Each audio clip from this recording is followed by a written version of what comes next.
Hey everybody, we're here in Mentone, Indiana. I'm gonna flip the camera because nobody wants to see my face. Let's see what's around us. So we're here with Hummingbird, my lovely Calitia, and we're back in Indiana for the 61st PRA, Popular Rotorcraft Association convention. And you can see there are a bunch of gyros here. This is the location of the event. It is kind of quiet right now, but it's still early in the day, and we're hoping this place to be buzzing in a couple hours and for the next couple of days.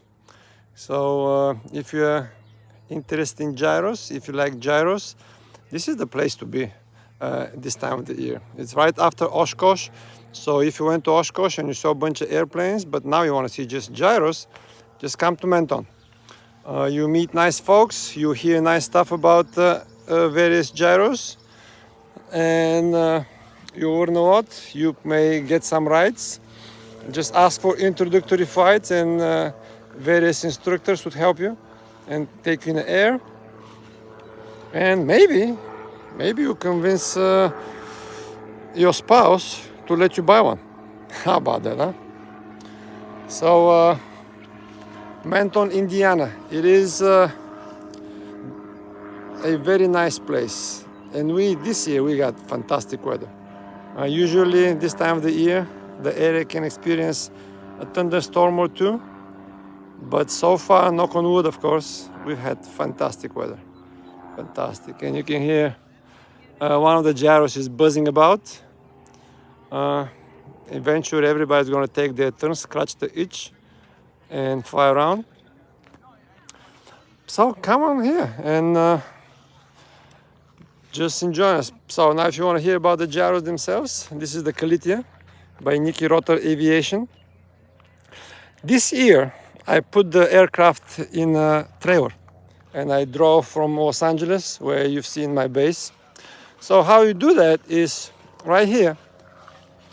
You remove these two panels, and behind the panels, right there is a bolt that allows you to collapse that whole mast and put it in a horizontal position. When you do that, obviously you have to remove the rotor. But when you do that, the whole assembly of the aircraft is about 77 inches tall. That fits into a fairly small trailer. Hey, somebody passing by. That's a fairly small trailer that you need to put the gyro in. You strap it nicely and you tow it wherever you want to tow it. When you reach your destination, you put the mast up, you bolt it, you torque the boat. Obviously it has to be specific torque. You put the two panels, you put the rotor, and off you go. That's what we did yesterday. It took us about half an hour to put everything together, and that went fine.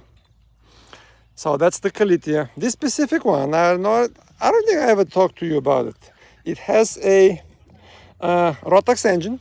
It produces 120 horsepower. And that horsepower, as you've seen on the other videos, was enough to take me and a 75-pound worth of luggage and a full tank of gas, which is another 105 pounds. And we took off from an airport with a density altitude of above 10,000 feet. So that was, in my opinion, a great experience for me and a great performance from that aircraft, from that little aircraft.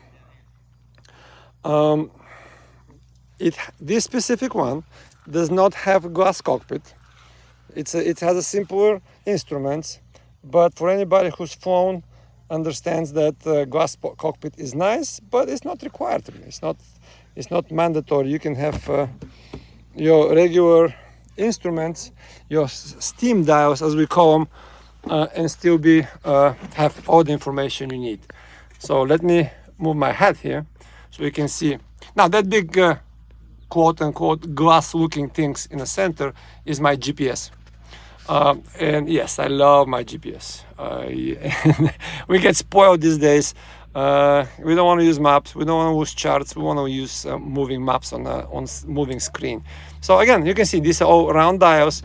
It gives me all of the information I need about the engine, about the performance of the aircraft in the air, and the GPS right here, which is actually removable. You can see, poof, that's all it takes to remove it right there. It gives me all the information about my surroundings, which is fantastic. Let me move the science here so you can see how beautiful this machine is. Now, I fly long distances, so I need my cushion, but even if you don't have the cushion, this is a very beautiful seat. Nice and soft, a little for the back because my back is giving me a hard time sometimes, and same goes for the back, right there. Also, let me open up a little.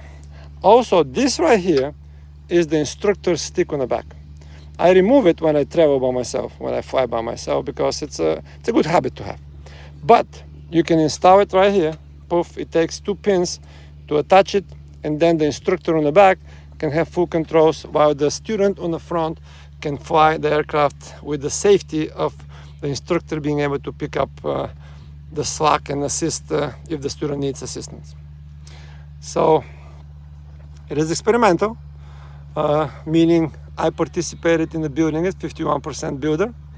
The good thing about experimental amateur build in the United States is that you can do your own maintenance, meaning you can take care of the whole aircraft maintenance, inspections, and that saves you bucks. Saves you bucks, it saves some hassle.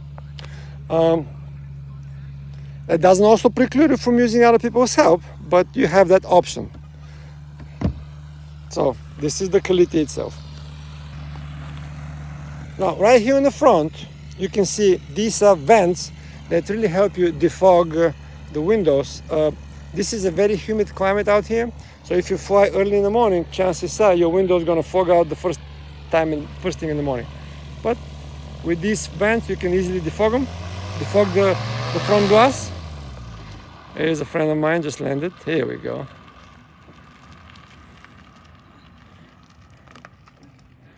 It appears like they had lots of fun. Yep. And now they're going to do the shutdown procedure and everything. On the other side, you have an American Ranger, like the yellow one I have at home. And further down, you have some other models. I say other models because they are more old school designs.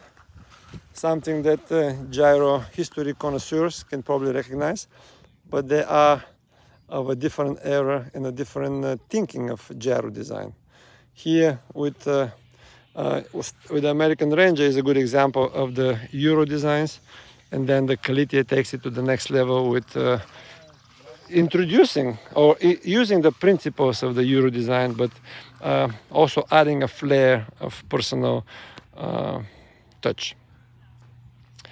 So this is the event. Please come and visit whenever you have chance. Make time for it if you want to be in the gyro world, in the gyro community. And please give me a thumbs up if you like the video.